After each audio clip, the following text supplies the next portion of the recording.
বর্তমান সময়ে ভাইরাসজনিত মিজেলস বা হাম চারিদিকে ছড়িয়ে পড়ছে। ইতিমধ্যে সারা দেশে অনেক শিশু হাম বা মিজেলসে আক্রান্ত হয়ে ইতিমধ্যে মারা গিয়েছে। তাই অভিভাবকদের জন্য মূলত এই শিশুদের হাম বা মিজেলস খুবই আতঙ্কের বিষয়। মিজেলস বা হাম কিন্তু আমাদের শিশুদের শরীরের ইমিউন সিস্টেমটাকে দুর্বল করে ফেলে। তাই হাম বা মিজেলস হলে কিছু কিছু শ্রেণী রয়েছে যারা সবচেয়ে বেশি ঝুঁকিতে থাকবে। তার মধ্যে রয়েছে 6 মাস থেকে 5 বছর বয়সী শিশুরা এবং যে কোনো বয়সের অপুষ্টিহীনতায় ভোগা শিশুরা এবং যারা ইতিপূর্বে হামের টিকা গ্রহণ করেনি। এছাড়াও যাদের রোগ প্রতিরোধ ক্ষমতা কম এমন শিশুরা কিন্তু হামের জন্য বেশি ঝুঁকিতে রয়েছে।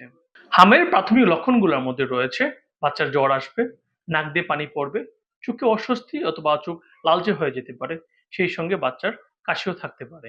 বিশেষ লক্ষণগুলোর মধ্যে রয়েছে মুখের ভিতরে কপ্লিক স্পট বা সাদা দাগ। এছাড়াও জ্বরের 3 থেকে 5 দিন পর বাচ্চার শরীরে লাল লাল ফুসকুড়ি হতে পারে, যা প্রথমে কানের পিছনে শুরু হয় এবং তারপর মুখে আসবে এবং তারপর থেকে সারা শরীরে ছড়িয়ে পড়বে। প্রথমেই জটিলতা হচ্ছে হাম থেকে নিউমোনিয়া হতে পারে এবং মিজেলস বা হাম থেকে মৃত্যুর অন্যতম কারণ হচ্ছে এই নিউমোনিয়া। এছাড়াও বাচ্চার ডায়রিয়া হতে পারে, কানে ইনফেকশন হতে পারে, কিন্তু বিশেষ যে জটিলতা রয়েছে যা বাচ্চাদের দীর্ঘমেয়াদী চোখে অন্ধত্ব নিয়ে আসতে পারে। এছাড়াও যদি মস্তিষ্ক আক্রান্ত হয় এনকেফালাইটিস হতে পারে, যা কিন্তু হাম বা মিজেলসে আক্রান্ত হওয়ার 1 যুগ মানে 12 বছর পরও সেই লক্ষণগুলো দেখা দিতে পারে।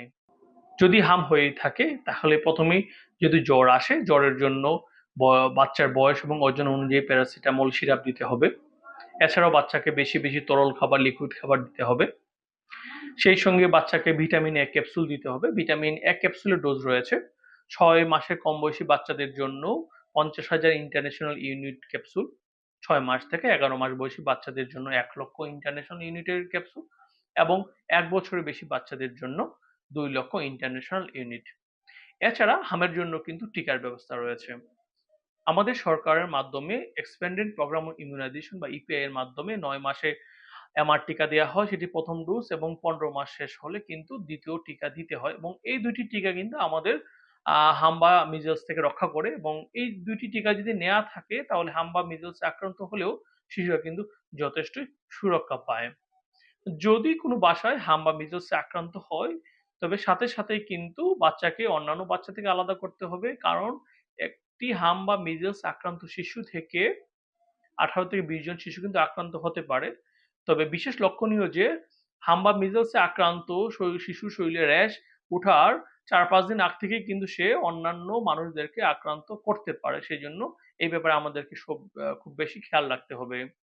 এছাড়াও যদি চিন্তা করি বাচ্চাদেরকে ইমিউনো সিস্টেমটাকে সুন্দর রাখার জন্য, বুস্ট আপ করার জন্য ভিটামিন সি সমৃদ্ধ খাবার খাওয়াতে হবে। আর মিজেলস বা হামে যদি আক্রান্ত হয়ে যায় তাহলে অবশ্যই নিকটস্থ টিকাদান কেন্দ্রে, স্বাস্থ্যসেবা কর্মীর কাছে বা নিকটস্থ হাসপাতালে জানাতে হবে।